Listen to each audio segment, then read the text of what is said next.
नमस्कार दोस्तों। कन्याकुमारी भारत का सुदूर दक्षिणी छोर है, जो कि अरब सागर, हिंद महासागर और बंगाल की खाड़ी से घिरा हुआ है। यह जितना प्राकृतिक खूबसूरती के लिए जाना जाता है, उतना ही अपने धार्मिक और आध्यात्मिक महत्व के लिए भी। इसका नाम आदि शक्ति देवी पार्वती के कन्या रूप कन्याकुमारी के नाम पर पड़ा। यहाँ समुद्र के किनारे उनका एक प्राचीन कालीन मंदिर भी है। इसे देवी कन्या, देवी कुमारी और देवी अम्मन मंदिर भी कहते हैं। इस मंदिर के आसपास तट से अक्सर लहरें टकराती रहती हैं। लहरों की नाद से लगता है कि मानो प्रकृति भी आदि शक्ति की आराधना कर रही हो। मंदिर के पास सूर्योदय का दृश्य भी बेहद मनोरम होता है। लगता है उगते सूरज की किरणें देवी के मंदिर को सुनहरी आभा दे रही हैं। कन्याकुमारी की रोचक पौराणिक कहानी। कन्याकुमारी को देवी के 51 शक्तिपीठों में से एक माना जाता है। कहा जाता है कि ब्रह्मपुत्र राजा दक्ष प्रजापति ने शिव को अपमानित करने के उद्देश्य से शतकुंडी यज्ञ का आयोजन किया था। इसमें सती बिना निमंत्रण के पहुंची। उन्होंने जब अपने पति शिव का अपमान होते हुए देखा तो क्रोध में आकर यज्ञशाला में अपने प्राणों की आहुति दे दी। सती की मृत्यु के बाद क्रोधित शिव उनका शव लेकर धरती पर घूमने लगे। भगवान भोलेनाथ का क्रोध शांत करने के लिए देवतागण भगवान विष्णु के पास पहुँचे। विष्णु ने सोचा कि जब तक देवी सती का शरीर शिव के सामने रहेगा, तब तक उनका क्रोध शांत नहीं होगा। इसलिए नारायण ने सुदर्शन चक्र चलाकर माता सती के शरीर के टुकड़े टुकड़े कर दिए। सती का अंग जहाँ जहाँ पर गिरा, वहाँ शक्तिपीठ बन गए। मान्यता है कि कन्याकुमारी में उनकी रीढ़ और कुंडलिनी गिरी थी। अध्यात्म में कुंडलिनी का खास महत्व है, जो रीढ़ की हड्डी से होकर ही गुजरती है। यही कारण है कि यह जगह अध्यात्म की दृष्टि से काफ़ी महत्वपूर्ण मानी जाती है। कन्याकुमारी में तीनों सागरों के संगम त्रिवेणी के किनारे बना है। देवी कन्याकुमारी का भव्य मंदिर कहा जाता है कि पत्थरों से निर्मित यह मंदिर 3000 साल पुराना है। इससे महर्षि परशुराम के आदेश पर देवताओं के वास्तु शिल्पकार विश्वकर्मा ने बनाया था। इस मंदिर से तमाम किंवदंतियां भी जुड़ी हुई हैं। कहा जाता है कि असुर राज महाबली के पौत्र बाणासुर ने भगवान शिव की घोर तपस्या की थी।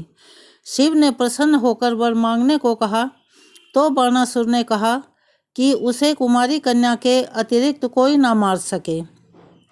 शिव से वरदान पाने के बाद बाणासुर का आतंक चारों तरफ फैल गया।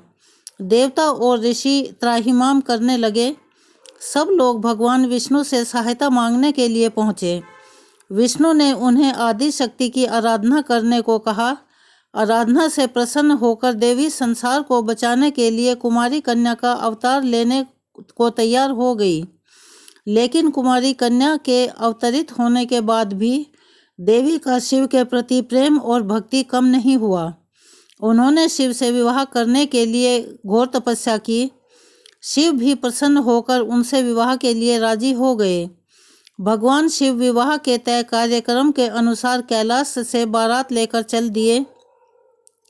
बारात कन्याकुमारी से लगभग 12 किलोमीटर दूर शुचि चंद्रम गांव में ठहरी। उधर कन्याकुमारी का विवाह होते देख देवतागण परेशान हो गए कि अब बाणासुर का वध कैसे होगा। पहले तो उन्होंने देवी को समझाने की कोशिश की, लेकिन जब बात नहीं बनी तो छल का सहारा लिया गया। विवाह का समय ब्रह्म मुहूर्त रखा गया था, लेकिन देवर्षि नारद ने आधी रात को ही मुर्गे का रूप लेकर बांग दे दी। शिव को लगा कि सुबह हो गई और अब वह मुहूर्त पर नहीं पहुंच पाएंगे। इसीलिए भोलेनाथ बारात लेकर वापस कैलाश पर लौट आए। उधर दुल्हन के रूप में तैयार देवी ने जब देखा कि बारात नहीं आई, तो वह दुख और क्रोध से भर उठी। उन्होंने बारात के लिए बना सारा भोजन समुद्र में फेंक दिया। कहा जाता है कि कन्याकुमारी के तट की रेत में आज भी कई रंग बिरंगे पत्थरों के कण मिलते हैं, जो देखने में दाल चावल जैसे लगते हैं। बारात लौटने के बाद देवी कुमारी के दिव्य सौंदर्य की चर्चा बाणासुर तक भी पहुंची। उसने भी देवी के पास विवाह का प्रस्ताव भेज दिया। मना करने पर वह जबरदस्ती पर उतारू हो गया। तब बाणासुर और देवी में भयंकर युद्ध हुआ, जहां देवी ने चक्र से उसका वध कर दिया। बाणासुर वध के बाद परशुराम और देवऋषि नारद ने देवी से कलयुग के आखिर तक उसी जगह पर रहकर आसुरी शक्तियों से लड़ने की प्रार्थना की, जिसे उन्होंने स्वीकार कर लिया। उसके बाद परशुराम ने समुद्र तट पर एक विशाल मंदिर की स्थापना की, जहां कन्या रूप में देवी को प्रतिस्थापित किया गया। मंदिर में देवी की काले पत्थर की प्रतिमा है, जिनके दाएं हाथ में एक माला है।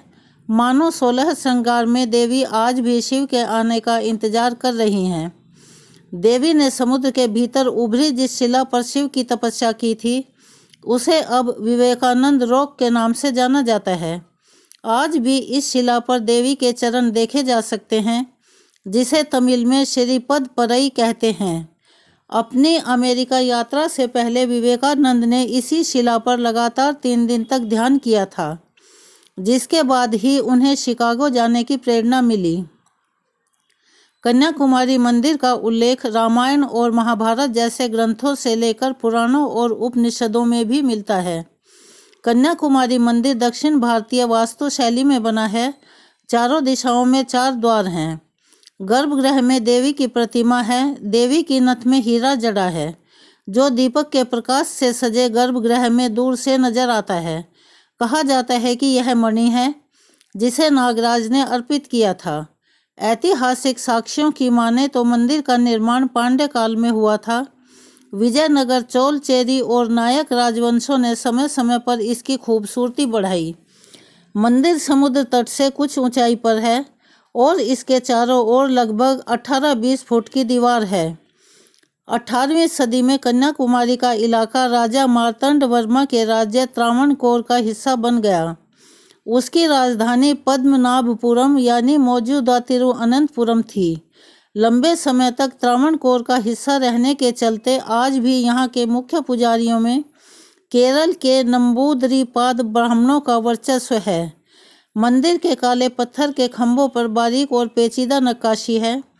मंदिर परिसर में देवी के अलावा गणेश, सूर्यदेव, अयप्पा स्वामी, काल भैरव, विजय सुंदरी और बाला सुंदरी आदि देवी देवताओं के भी गुंबजनुमा मंदिर हैं। मंदिर परिसर में एक कुआं है, जिसे मूल गंगा तीर्थम के नाम से जानते हैं। यहीं से देवी के अभिषेक के लिए जल लाया जाता है। मंदिर का एक बड़ा आकर्षण नवरात्रि मंडपम है, जो खूबसूरत नक्काशी वाले 16 खंभों पर टिका है। यहाँ देश भर से आए कलाकार अपनी कला का प्रदर्शन करते हैं। मंदिर सुबह 4:30 बजे से दोपहर 12 बजे तक और शाम 4 बजे से रात 8 बजे तक खुलता है। सुबह 4 बजे देवी को स्नान कराकर चंदन का लेप चढ़ाया जाता है। उसके बाद उनका श्रृंगार होता है।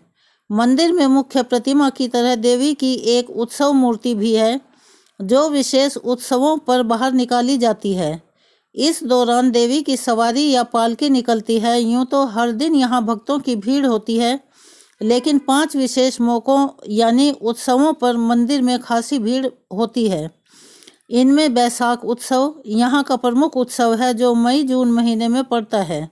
इस दौरान 10 दिन का धार्मिक उत्सव होता है, जहाँ हर रोज़ अलग अलग पालकियों में देवी की सवारी या जुलूस निकलता है। इसके अलावा नवरात्रि, चित्र पूर्णिमा, जुलाई की कार्तिका नक्षत्र में पड़ने वाला 12 दिनों का कालाभम उत्सव भी अहम है। शारदीय नवरात्रि और दशहरा के दौरान लगातार 10 दिनों तक अलग अलग पालकियों में देवी की सवारी निकलती है। इनमें शेर, हाथी, घोड़े, कामधेनु, मोर, हिरण, तोते आदि के आकार में पालकियां हैं, जिन्हें वाहन का नाम दिया जाता है। एक पालकी पूरी तरह से चांदी की है। हर पालकी का वजन लगभग 2 टन का होता है। इन्हें उठाने के लिए मंदिर में 10 पंडित हैं, जिन्हें पालकी पंडित कहते हैं। पालकियों को उठाते उठाते पालकी पंडितों के दाहिने कंधे पर एक स्थायी उभार सा बन जाता है, जो यहाँ के सभी पालकी पंडितों के कंधों पर मिलेगा। नवरात्रि के बाद 10वें दिन दशहरे के रोज देवी की सवारी घोड़ी की पालकी पर सवार मंदिर से 5 किलोमीटर दूर महादानपुरम नामक गांव में जाती है, जहां उन्होंने बाणासुर का वध किया था। वध से लौटकर देवी सागर में स्नान कर फिर मंदिर में प्रतिष्ठित होती है। दोस्तों, आपको ये कहानी कैसी लगी? कृपया कमेंट करके ज़रूर बताएं। वीडियो पसंद आया हो तो लाइक करें और ऐसी ही और भी बहुत सारी कहानियों को सुनने के लिए हमारे चैनल को सब्सक्राइब ज़रूर करें। धन्यवाद।